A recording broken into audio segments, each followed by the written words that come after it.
Today's story is about a guy who thought 10 months in meant he had something solid. No drama, no games, just a normal relationship heading somewhere real.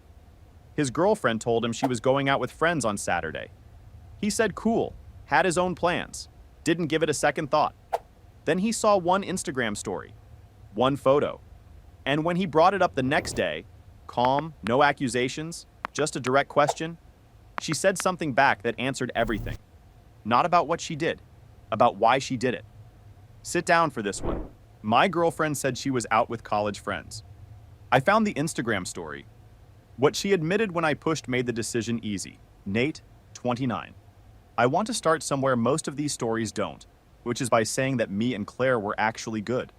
Not kind of good, not fine if you squint good. Genuinely solid, or at least that's what I had built my understanding of the whole relationship on. I need to put that up front because the story is harder to make sense of without it. When something ends with a blow-up, the noise tells you why.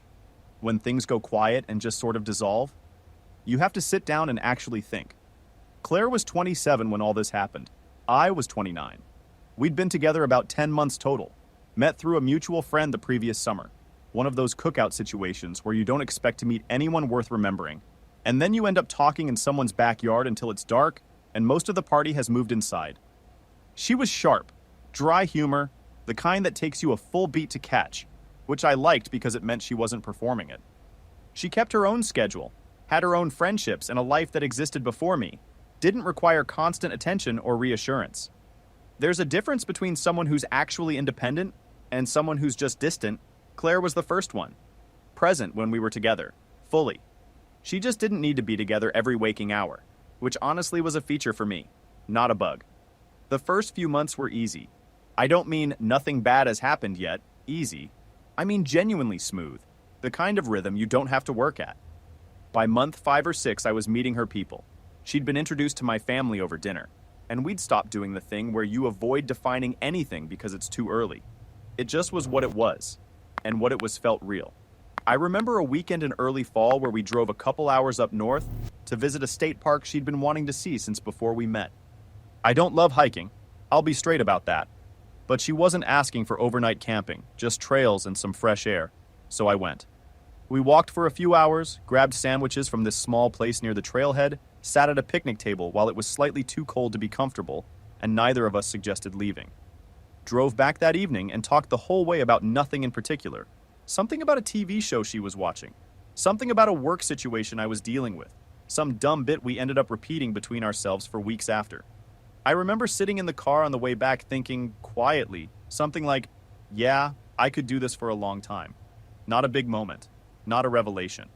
Just a guy in a car noticing that he was genuinely happy with who was sitting next to him. By fall, the future was coming up in small, practical ways. She'd mentioned her lease was up in the spring. I'd mentioned mine wasn't far off. We'd let those two facts sit next to each other and neither of us would change the subject. She made a comment once. We were walking somewhere near downtown, can't remember exactly where. Something like, we should actually look at that complex. They have decent square footage for the price. I said, yeah, probably. Not as a hypothetical, as something on a real list. I say all of that because I also want to be clear about who I am in a relationship.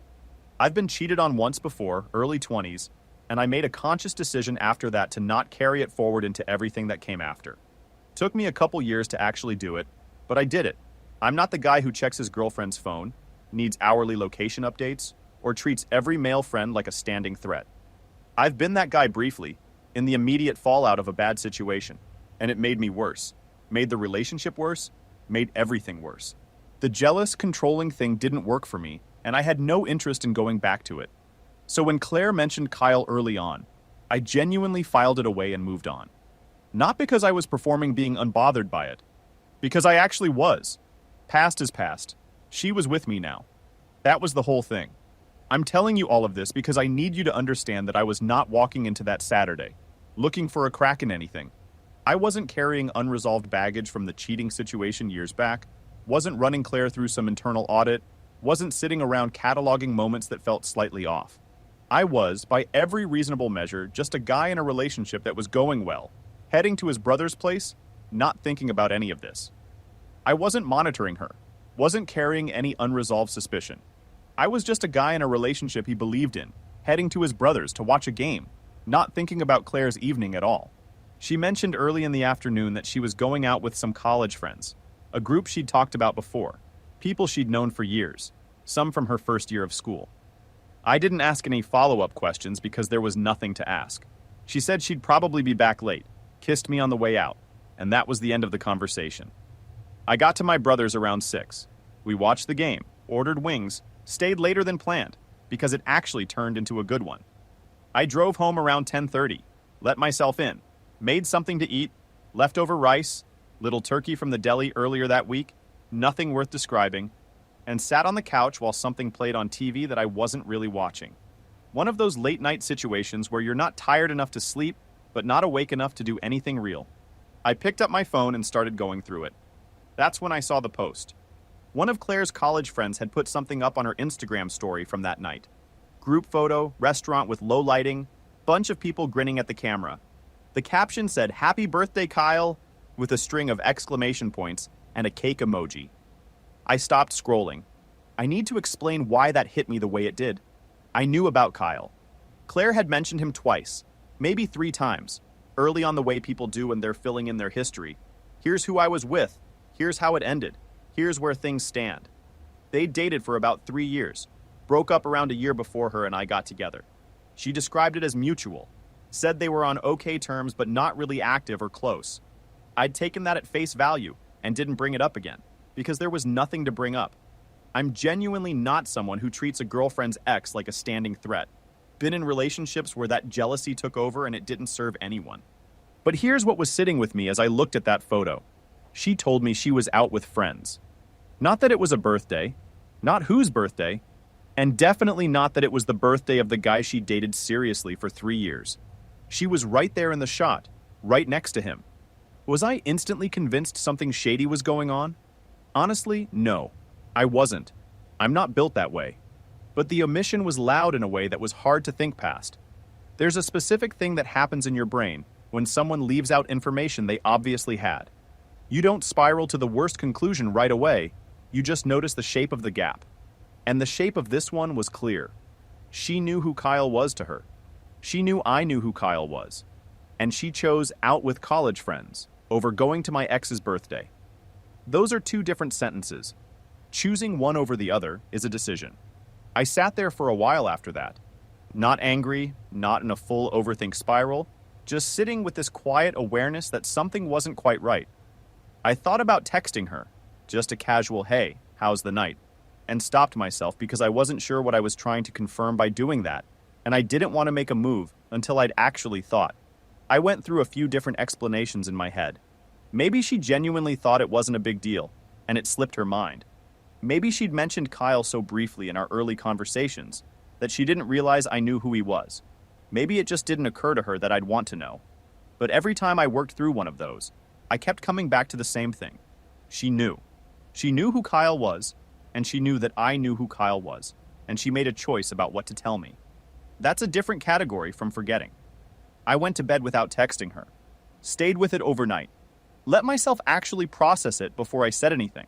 Hold on. I'm pausing for the listeners. This is me, not Nate. Because someone's going to say it's just a birthday party. And look, maybe. But if Claire knew it was nothing, why did she say out with friends instead of Kyle's birthday, whole group? Just figured I'd mention it? She had that sentence. She chose a different one. That's not forgetting to mention something. That's Princess Plausible Deniability, issuing a selective press release about her Saturday plans. And here's the tell. She had already projected this exact conversation before she left. She knew it was coming and decided to gamble. We know this because she's about to say it out loud. She came over the next morning around noon. We grabbed coffee, walked around for a bit, normal Sunday stuff. She seemed relaxed and genuinely easy to be around, which, if I'm honest, almost made me let it go. It would have been simple to just absorb it, file it somewhere, tell myself I was overthinking a birthday party. Part of me wanted that.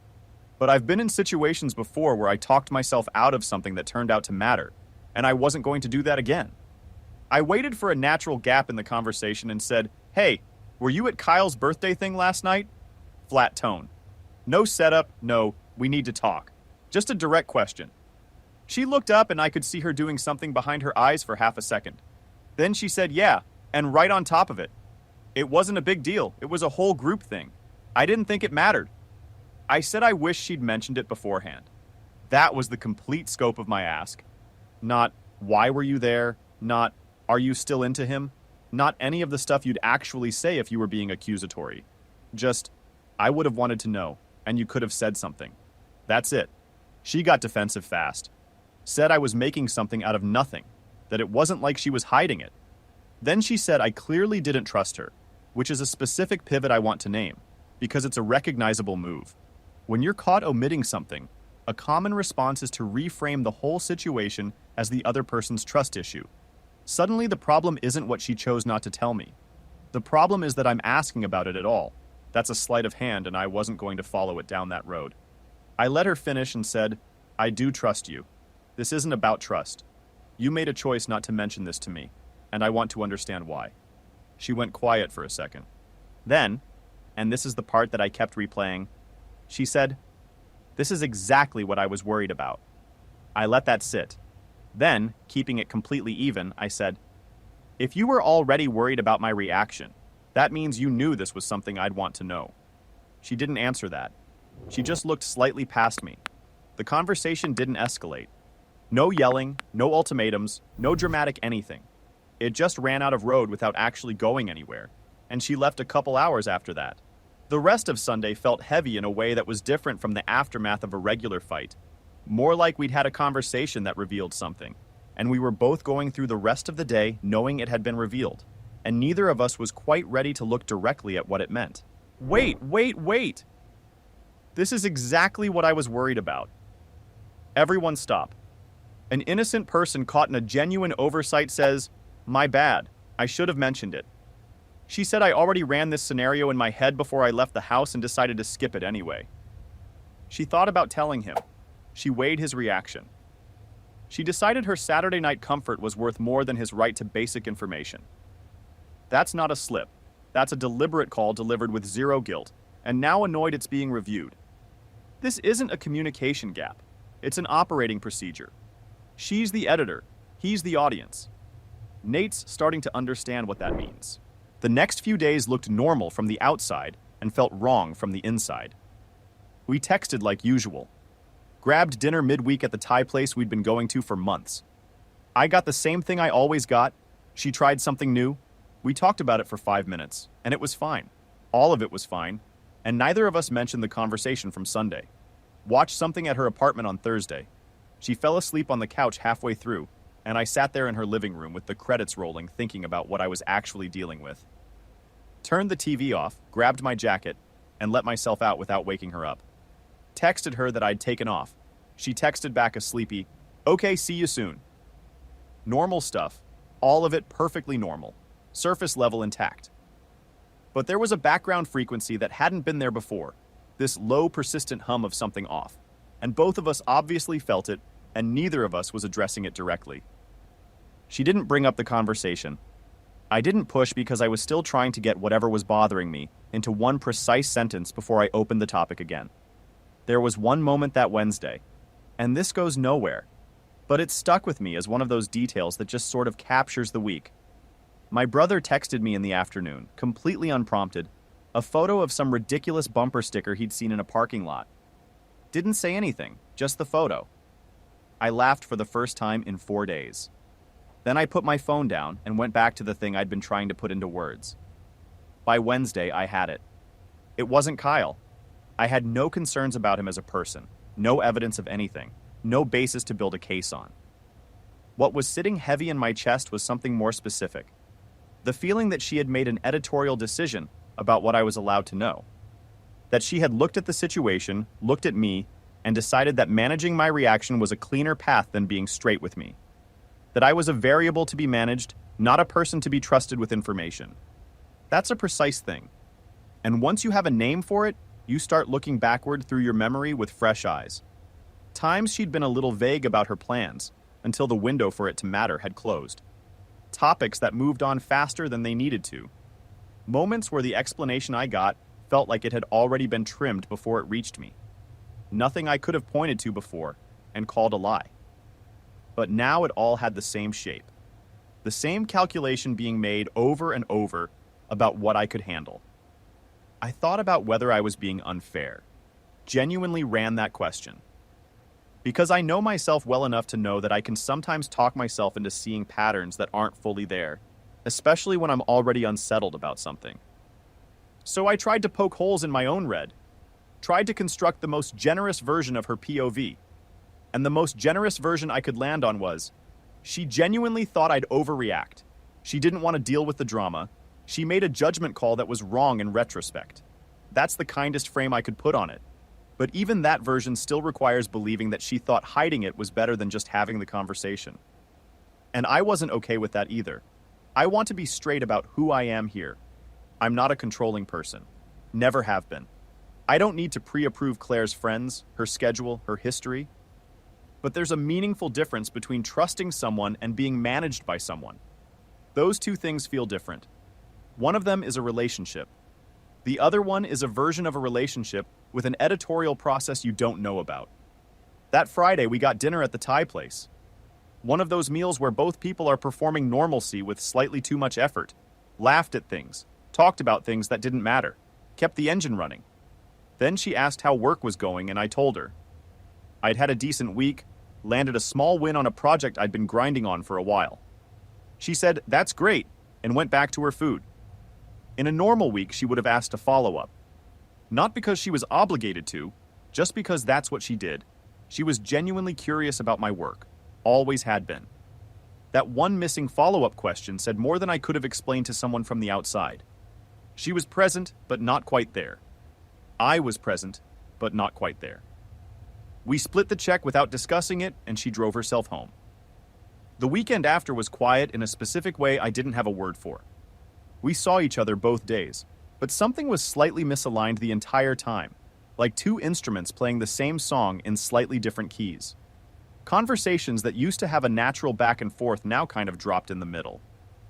There was a moment Saturday afternoon where she laughed at something on TV, and it felt so completely normal that I almost convinced myself I'd built the whole thing up in my head. Then the show ended, and neither of us said anything, and the weight came back. Cracks in a wall don't mean the house is down. They just mean you know what's inside the wall now. We had a brief non-conversation near the end of that week where she said she hoped we could get past it, that she really hadn't thought it would land the way it did. I said sure, yeah, probably. And I meant it in the moment. I genuinely wanted to move forward. But I kept noticing that every exchange we had on the subject ended with her trying to smooth the surface down and move on, not actually engaging with what was underneath. And you can't patch something you won't look at directly. Pause. What she's running is called the clock-out strategy. No acknowledgement, no actual apology. Just stay close enough to the normal routine until the awkwardness fades and the thing gets quietly buried. It works on guys who find friction more exhausting than resolution, who'd rather absorb something than deal with it. Nate is not that type. He's the quiet thinking kind. Processes slowly, doesn't react emotionally. And here's what nobody tells you about guys like that. When they finally arrive at a conclusion, it's not a reaction, it's a verdict. Claire is about to find that out in a very calm room.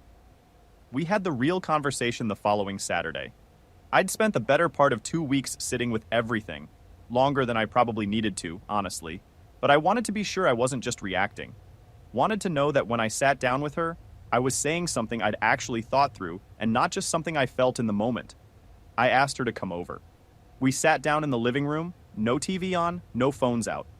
I told her straight up, what was bothering me wasn't the party, wasn't Kyle, wasn't any of the surface stuff. It was the decision she made about what to tell me. And I'd been thinking about why she'd made that call, and I kept arriving at the same answer every time. I wanted to hear it from her before I trusted my own read. She was quiet for a few seconds. Then she said it. She didn't tell me because she knew how I'd react. She said it matter-of-factly, like she was offering a practical explanation for a practical decision. Like I should have understood the logic behind it. And honestly, the delivery was the most revealing part of the whole thing. No guilt in it. No, I know that was wrong. Just, here's the calculation I made, and it made sense to me. Because what she was actually saying, stripped of the packaging, was, I looked at this situation, I looked at you, and I determined it was more efficient to go around you than to trust you with the information. I assessed your reaction in advance, judged it not worth the trouble, and made a quiet, unilateral call about what you were allowed to know about your own girlfriend's life. Not because something bad happened, just because having the straight conversation would have required dealing with your feelings for 10 minutes, and I decided that wasn't worth it. And we'd been talking about moving in together. I want to let that sit for a second before I continue, because it matters. At the point where Claire was pre-deciding that she wouldn't tell me things, because she'd already judged my reactions, we were mid-discussion about sharing a lease. I had been operating in good faith on information that had already been filtered. The version of the relationship I thought I was in? It had a whole layer I didn't know about. I didn't unload all of that. Didn't need to. I just sat with it for a moment, and then said, calmly, that I didn't want to be with someone who felt like she needed to pre-screen what I could handle. That I'd rather have the uncomfortable 5-minute conversation up front than be managed from a distance. That if she'd texted me on Friday, "Hey, going to Kyle's birthday this weekend, whole group, just wanted you to know," it would have been completely fine. A non-issue. The thing that made it an issue was the decision not to say it. That specific decision. She didn't fight it. I think she could tell by that point that I wasn't going to be reasoned out of this, and to her credit, she didn't try to manufacture a counter-argument just for the sake of winning the room. We just sat there together in that particular quiet that happens when two people have both arrived at the same conclusion by different routes and are acknowledging it for the first time. She left about an hour later. We hugged at the door, which was the right and also completely surreal thing to do, and then I was alone in my apartment. Real quick. I didn't tell you because I knew how you'd react. Understand what that sentence actually is. Not an apology, not an explanation, it's an operational disclosure. She's telling him she runs a pre-screening process on what she shares with him, that his reactions are a variable she manages around, that she's the editor and he's the audience who gets the approved version. And she said it like it was logical, like obviously. That's not a communication style mismatch. That's a fundamentally different understanding of what honesty in a relationship means. You can't workshop your way out of that. You just decide what to do with it. Nate decided. Final update. It's been a few weeks. I've had enough time and enough quiet to sit with the whole thing properly, and I want to be honest with anyone reading this. I've genuinely asked myself whether I overreacted. Not in a desperately seeking permission to feel bad way. Just honestly. It was a birthday party. She was there with a group. Nothing happened that I can point to. And there's probably somebody reading this thinking, I turned something small into something it didn't need to be. But here's where I land every single time I work through it. She didn't tell me because she knew how I'd react. That sentence has a whole infrastructure under it. It means she thought about telling me and made a deliberate choice not to. It means she'd already projected my reaction, decided it wasn't worth dealing with, and went with the edited version. It means that somewhere in those 10 months, including the months where we were casually talking about sharing an apartment, she had been running that same calculation on a regular basis, deciding what I could and couldn't handle, deciding what version of her life I received. That is not the relationship I thought I was in. And once you see that, you start understanding smaller things differently. Not in a paranoid, everything was a lie kind of way. More like, you know how you can look at a room and think it looks clean, and then someone turns on a different light and you see all the dust you weren't seeing before? None of the dust is new. It was always there. You just didn't have the right angle until now. I went back through memories that had felt slightly off in the moment and understood them differently. Not dramatically, just more accurately. That's its own kind of uncomfortable, but it's also useful. I'd rather see the room clearly than keep fumbling around in a light that flatters the wrong things. I want to be fair to her because she deserves that. She's not a bad person. I genuinely don't think that. I think she made a very human calculation. Take the path of least resistance, avoid the uncomfortable conversation, only deal with fallout if it ever actually surfaces. That is a rational short-term choice. A lot of people make it, but I don't want to be with someone who makes it toward me as a pattern. I want to be with someone who trusts me enough to just say the thing, even when the thing is mildly uncomfortable. Hey, my ex's birthday is this weekend and I'm going with a group. That's 5 seconds of conversation. I would have said okay and had a normal rest of my night. The choice not to say it is the whole story. And here's what I've been sitting with since. That choice didn't happen in a vacuum. She made it confidently. She delivered the reasoning behind it without any guilt in her voice. That means this wasn't a one-time lapse in judgment. It was a practiced approach. She was comfortable operating that way, which means she'd been operating that way for a while, probably across a lot of small decisions I never even knew were being made. That's the part that's hard to shake. Not any specific thing she did, but the understanding that I was receiving an edited version of our relationship without knowing it. The breakup was quiet. No scene, nobody said anything cruel, nobody tried to win a final argument.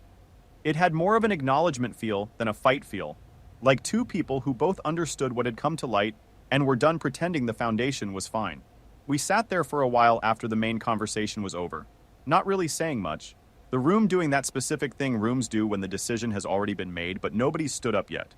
She asked if I was okay. I said I'd be all right. She picked up her bag, looked at me for a second, and then left. I closed the door. I stood in my kitchen for a while doing nothing in particular, and then I texted my brother about the weekend. Actually, his game got pushed to Sunday, not Saturday. I keep writing Saturday out of habit. Whatever, that's not the point.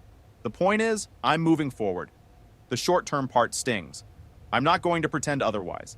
10 months is real time with a real person you genuinely liked, and that doesn't just evaporate because the ending was quiet instead of loud.